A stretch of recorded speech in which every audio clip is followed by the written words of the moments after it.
apalagi peraturannya nanti. Terlepas nanti kebiasaan daripada birokrat kita yang ya itu tadi ada disinggung-singgung tadi bahwa ada egonya, ada ininya. Benar, suatu ketika nanti makin pandai kita, saya berpikir akan makin hilang. Jadi kalau saya optimis bahwa apa yang disampaikan di buku ini sangat akan bermanfaat. Pada dasarnya orang itu membutuhkan petunjuk-petunjuk, dikasih petunjuk langsung masih lama. Tapi kalau dia baca, dia lihat, mungkin dalam hatinya dia berkata ini benar. Itu yang saya percaya, sehingga apresiasi saya sangat besar kepada Bang Amir. Kalau orang Jawa bilang Ki Amir, karena secara sepupuan ibu kita lebih tua. Jadi jangan kecil hati. Saya tahu beliau ini walaupun keras ngomong, keras itu, tapi niatnya sangat benar. Ya. Dan kalau abu-abu itu abu, hitam ya hitam, putih-putih, nggak pakai basa-basi demi enggak. Memang sifatnya begitu. Jadi saya mengerti. Oleh karena itu saya percaya buku ini akan sangat berguna. Jadi bisa mungkin sebagai penerbit kalau saya berusul ikut mempromot, apakah ke DPR, apakah ke Kadin, apakah langsung ke duta besar. Satu hal yang saya punya pengalaman yang sama dulu ya, tetapi saya tidak ke atasnya. Kebetulan Menteri Perdagangan Bu Mari waktu itu ada pengangkatan duta besar baru, mereka diangkat. Saya cuma tanya kepada salah satu duta besar, Bapak sudah siap duta besar? Kalau Bapak bangun tidur apa yang dilihat? Kalau dia balik tanya, kalau dari pendapat saya swasta, saya bukan militer. Bapak dari militer, ada yang dari militer. Politik nomor 3, nomor 1 adalah apa yang bisa didapat dibeli dari Indonesia ke negara Bapak, itu nomor 1. Nomor 2, hubungan dagangnya apa. Jadi itu ekonomi, Indonesia perlu makan, bukan politik, bukan apa. Itu nomor 3, ya itu penting. Jadi ini yang harus dikuasai, bukan atas perdagangannya. Dulu begitu, karena pengangkatan duta besar dari sana, diisi duta besarnya. Jadi saya ke Pak Amir langsung ke poin, nyatakan itu. Mungkin itu terobosan buat dia, karena belum ada yang, kalau saya membaca menangkap penjelasannya, belum ada itu. Duta besarnya mungkin yang harus dikerjain. Dan ini bukan hanya asosiasinya Bali, tapi juga Kadin, mungkin juga penerbit bukunya, karena buku ini bisa dipakai sebagai buku acuan. Kita boleh jejerkan berapa banyak orang bicara mengenai dan dituliskan. Saya memang belum membaca, tetapi saya berpikir dengan pengalaman experience 30 tahun yang ditulis itu de jure dan de facto. De jure bisa sekian ratus, tapi de factonya mungkin. Nah, ketakutan itu nanti diselesaikan. Kenapa sih orang nggak daftar? Apa duitnya apa? Kenapa? Ada gula, ada semut. Apa nggak dikasih insentif sehingga mereka berbondong-bondong daftar lalu mendapat bantuan? Siapa yang berpikir begini? Ya saya berharap swasta-swasta yang dengan pengalaman dan kemampuannya untuk menulis itu yang mungkin bisa membantu. Jadi sekecil apapun menurut saya ini sangat akan berguna. Tidak di sekarang mungkin, tetapi dalam 5 tahun kita akan lihat hasilnya, tentu akan di luar dugaan kita. Amin. Jadi saya kira itu apresiasinya Mir. Jadi selamat sekali lagi, semoga sukses. Terima kasih Pak Gede. Yang belakang kan? Beliau ngomong sebagai mantan ketua Gaikindo Pak, jadi beda. Gaikindo kan satu Pak. Ya, terima kasih Pak. Saya Merlin dari Lumbang City Indonesia. Pengen tanya Pak, tadi telah dijelaskan bahwa mengenai adanya peraturan pemerintah seperti KPU ini akan, jika dilaksanakan, akan menghalangi dari pengusaha waralaba itu sendiri dengan adanya larangan monopoli, hingga kira-kira 90% dari waralaba nantinya dapat terkendala di sini. Pak, kira-kira apakah mungkin Pak nanti jika dilaksanakannya peraturan ini, nanti diharapkan dari pemerintah bisa memberikan pengecualian bagi waralaba tidak dikenakan larangan monopoli? Itu yang pertama. Yang kedua itu mengenai adanya disclose laporan keuangan. Jadi di peraturan pemerintah itu ada ketentuan bahwa kita harus memberikan prospektus ataupun bagi para investor yang akan masuk terkait juga dengan laporan keuangan juga. Kira-kira dibutuhkan nantinya ada yang namanya audit, Pak. Bagi waralaba itu sendiri pastinya juga akan menimbulkan biaya. Apakah ini tidak memberatkan dari segi keuangan, Pak? Terima kasih. Ya, saya langsung aja. Kalau itu udah aturan, ya harus jadi aturan dan tidak ada lagi pengecualian. Misalnya aturan yang saya kira mungkin ini agak mengejutkan bagi teman-teman yang sudah masuk waralaba, yang disebut post expiry clause. Jadi maksud saya begini, di dalam aturan KPP itu mengatakan setiap perusahaan yang sudah menandatangani perjanjian waralaba tidak boleh mencantumkan satu aturan yang mengatakan dia tidak boleh berusaha dalam satu bidang tertentu. Nangkep ya maksud saya?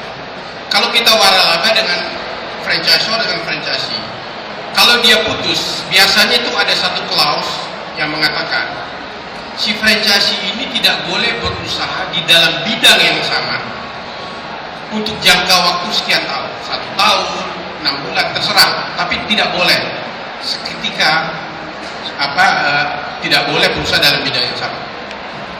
Nah itu nggak ada lagi. Aturannya baik, tapi kalau memang yang nakalnya franchisee, itu pertama. Kedua, tidak ada boleh kesepakatan harga. Anda tidak boleh melakukan konspirasi untuk menetapkan harga yang sama antara franchisor dengan franchisee. Harga itu harus dilepas ke pasar. Anda bisa menganjurkan, tapi tidak melakukan konspirasi. Itu 2. 3, banyak ya, ini saya 3 aja bilang. Di dalam perjanjian tidak boleh Anda mengatakan Anda boleh beli dapat barang ini, tapi Anda harus juga beli ini. Itu namanya tying agreement. Apa? Jadi kalau aturan itu keluar dan dilaksanakan secara baik, saya kira banyak yang akan. Sebetulnya yang paling ditakuti dalam tanda kutip itu adalah klausul tentang post expiry.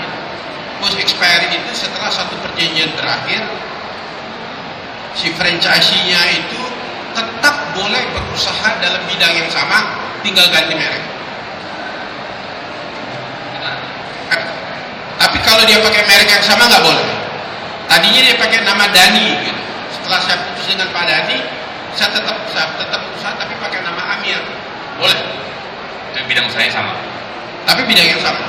Dan itu yang dibolehkan. Tapi tidak boleh Pak Dani mengatakan Pak Amir, kamu nggak boleh lagi berusaha dalam bidang yang sama selama sekian tahun.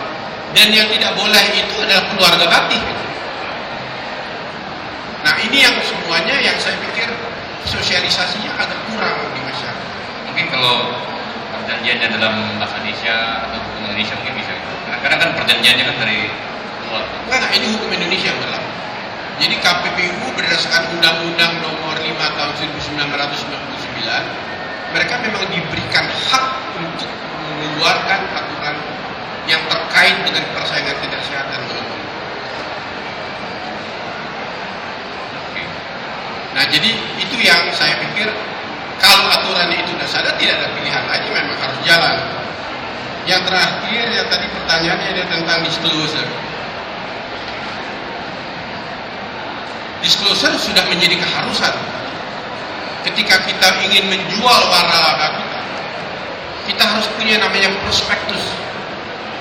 Seperti kita IPO, gitu. Initial Public Offering. Kita harus disclose bahwa perusahaan kita seperti ini, status keuangan kita seperti ini, kita punya staff pegawai staff profesional kita seperti ini, dan segala macam. Itu harus dicantumkan. Nah itu yang disebut disclosure dokumen. Nah bagi saya tidak mudah, terutama yang harus diaudit oleh publik. Sama sekali tidak mudah.